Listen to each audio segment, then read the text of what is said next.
São eles que estão na luta, aqui no Rio Grande do Sul, onde lhes querem dar pequenos territórios como se fossem as terras a que eles têm direito, que são pouca gente. E não se regulariza a terra deles, nem a dos quilombolas. Os processos de regularização estão terminados, estão suspensos.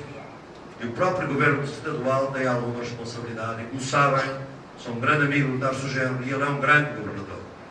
Mas vou-lhe dizer aquilo que vos estou aqui a dizer, porque é isso que eu penso. Podeis-me dizer, mas a regularização da terra tem alguma coisa a ver com a ecologia e com a mudança climática, obviamente. Vejam quem é que não quer a regularização da terra. São, obviamente, as pedreiras, são os madeireiros, são os do desmatamento, são os grandes agricultores que querem encher este território de transgénicos e de agrotóxicos. Portanto, tudo está relacionado. Não aceitem uma visão reducionista da crise, porque não ides ter nenhuma resolução a partir daí. A quarta ameaça é a desvalorização do trabalho. Nós hoje temos novas formas de sociologia. Falamos do precariado e do ciberiado, daqueles que trabalham no computador em sua casa. O que é que isto significou? A precariedade do emprego por todo o mundo. Uma dimensão perturbadora, sobretudo para os jovens. 50% dos jovens até aos 25 anos de idade estão no desemprego em Espanha. 50%. 60% na Grécia. 30% em Portugal. Estes jovens que fizeram tudo, fizeram os seus cursos, foram à universidade, não andaram metidos na droga, como antes se dizia, nas suas orgias, se as fizeram, fizeram eles muito bem, mas conseguiram terminar os seus cursos. Fizeram tudo, têm os diplomas. E agora não há mercado. Agora não há economia. Os jovens portugueses, a esperança deles é indo ao Brasil, à Angola e Moçambique. E outros vão por outro lado, os espanhóis por outro lado. Mas o que nós estamos a assistir é o empobrecimento dos pobres. Isso está-se a dar no centro e na periferia do sistema mundial. Isso é que é novo.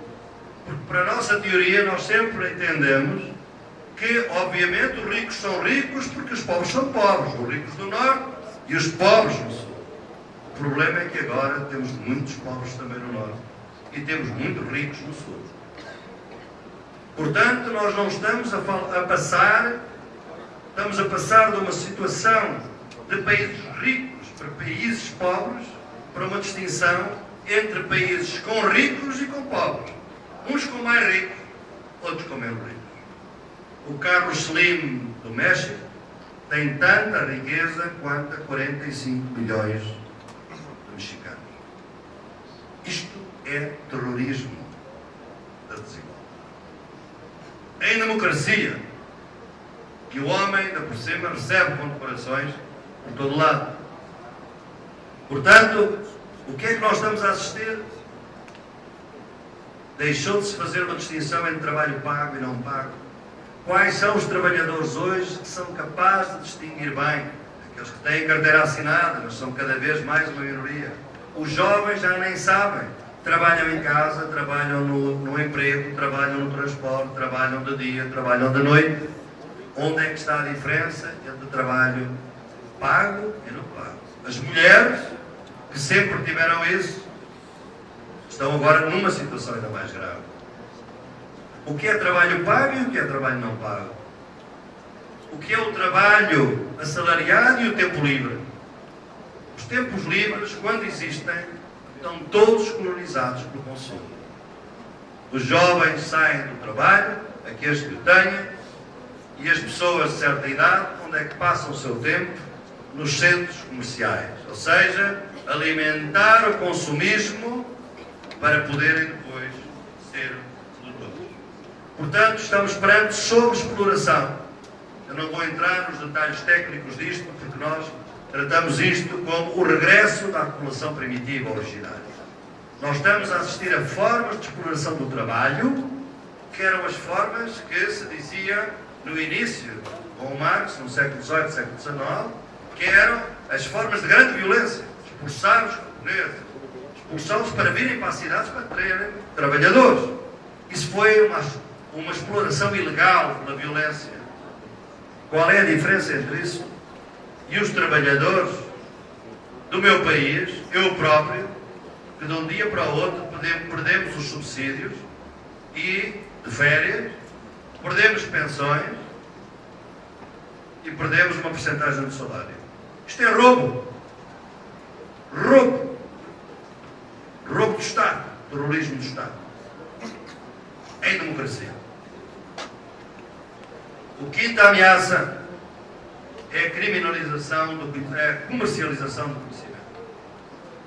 É uma grande ameaça porque ela consegue, neste momento, tentar fazer o que conseguiu até agora no conhecimento universitário. É destruir o conhecimento crítico, o pensamento crítico. As universidades, algumas públicas, infelizmente, e muitas privadas de nova geração, não as antigas, que têm uma tradição nobre de serviço público, mas as novas são realmente empresas comerciais. Qual é o valor do conhecimento? É o valor de mercado do conhecimento. Não há curiosidade na base do conhecimento. A curiosidade leva ao conhecimento. O que há é a potencialidade de uma patente, é a potencialidade do valor do mercado. Qual é o lugar das humanidades, da poesia, da literatura, das ciências sociais neste sistema? É um lugar muito precário. E eu trabalho parte do ano nos Estados Unidos e digo-vos que é aflitivo, porque aí é que vemos estas más notícias chegam lá sempre primeiro que ao resto do mundo. Fecham-se departamentos atrás do departamento. Nos departamentos de biologia já há professores que só se promovem se ao seu lado, da sua cátedra de biologia, tiverem uma empresa que paga à universidade, que dá lucros à universidade. Não me posso alongar, mas obviamente escrevi um livro sobre a Universidade do século XXI, que numa das suas versões foi em colaboração com o grande reitor deste país, da Universidade Federal da Bahia, na Omar Almeida Filho. E, portanto, este é o tema da comercialização. A sexta ameaça é a criminalização da dissidência. É muito importante o que se passou em São José dos Campos. É simbólico. Nós estamos cada vez mais num sistema autoritário. Aquilo que aconteceu em Pinheirinhos é apenas uma pequena amostra do que está a passar em todo o continente. Camponeses alojados pela polícia, os mapuches do Chile a serem postos na prisão como terroristas apenas porque bloqueiam as estradas para as empresas que querem vir fazer o abate das árvores, que querem fazer mineração a céu aberto nos seus territórios. Na Argentina, neste preciso momento, uma luta violenta contra o povo de La Rioja, de Famatina. Para quê? Para proteger a água. Sobre isso falarei noutra ocasião. Portanto, o que é a segurança humana? É vivermos livres de medo e da necessidade. Pois o que acontece com a criminalização do protesto é que cada vez mais vivemos em insegurança. Porque eles sabem que é importante manipular o medo. O medo leva à passividade. O medo leva à desistência. E por isso, muitas das notícias que a gente tem hoje no mundo, vem agora mais uma guerra que está aí em emergência. A guerra contra o Irã. É a manipulação do medo é fundamental. Para preservar outros valores. Como eu dizia há pouco tempo, ao ler a carta do Heidegger em 1935, quando acedeu a ser reitor de Tübingen no início do nazismo, era para defender os valores da humanidade, era para defender os valores da filosofia clássica, é para fazer os valores da democracia. E com base nesses valores era preciso, porque havia medo que eles pudessem ser postos em causa, era preciso recorrer ao fascismo. A securitização da vida, as agências, as empresas de segurança são das mais lucrativas do mundo, fazem com que nós, que nos sentimos tão inseguros, até queremos ser cada vez mais vigiados. E isto é o fim da dissidência. E é, portanto, extremamente grave para os nossos movimentos sociais. A última ameaça é recolonizar a diferença. Ao contrário do que podíamos pensar, o racismo está de volta e em força. O sexismo não tem nenhuma notícia do seu desaparecimento.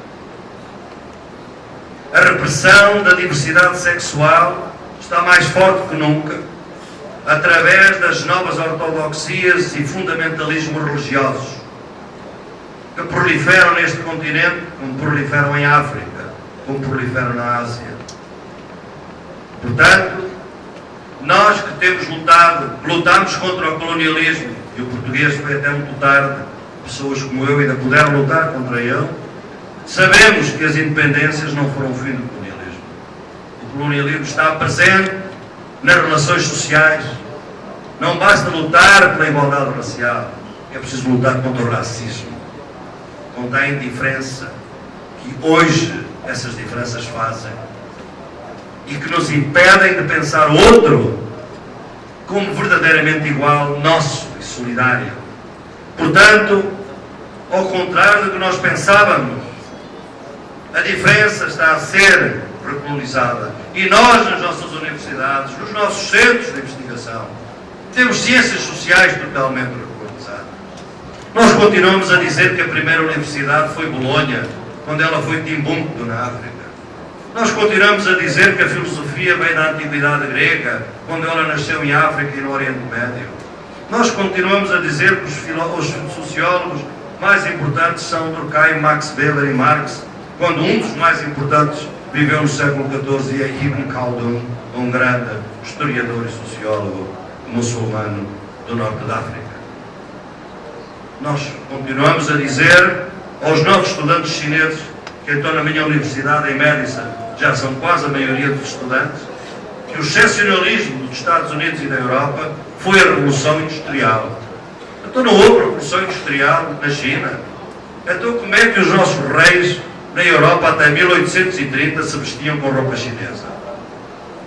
A China só esteve fora de importância entre 1830 e 1990 e neste momento já está a dominar.